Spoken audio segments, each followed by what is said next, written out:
So a college friend recently bought a new place with his wife in her hometown and invited a bunch of us to spend the weekend. I road trip over to suburbia with my buddy, and, through a series of wrong turns and detours, we were last to arrive. We don't stop at the house first. Instead, we met my other friends out at a main street type bar that looked like it was filled with the whole town's drinking age population. We booze, chat, and everything is great. As is typical of my friend group, people filter out at different times.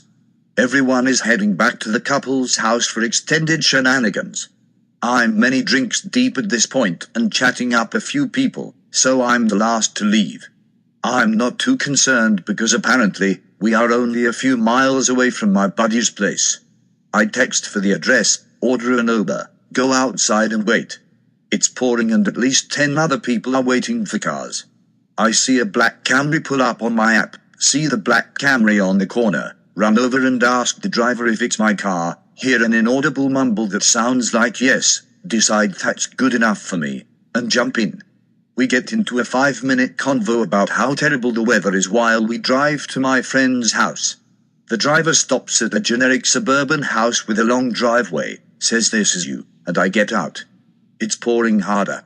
I run through the rain. See lights on in the house. Hear music playing. Knock twice to be polite. I expect it to be unlocked, as my friends said they'd leave the door open, so I immediately let myself in. Walk down a few flights of steps toward the noise, arrive in what looks like a den, and say hello. Then the screaming starts. Screaming. I'm momentarily confused why there are screams of terror, but then I realize I have no fucking idea who these people are. Drunk and confused, I have absolutely no clue what to do. I decide I need to get out and turn around and run outside to the end of the driveway and stand there in the rain.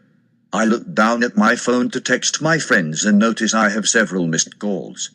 The gears start to turn, but before I could work it out, one of the guys who was in the house comes out and starts yelling at me from the end of the long driveway asking what the hell I am doing and tells me the cops are on their way and he will kill me if I come any closer. Simultaneously, another car pulls up, this one with a guy in it. He gets out of the car, surveys the scene, and goes, "Jude, I think you got into my Uber."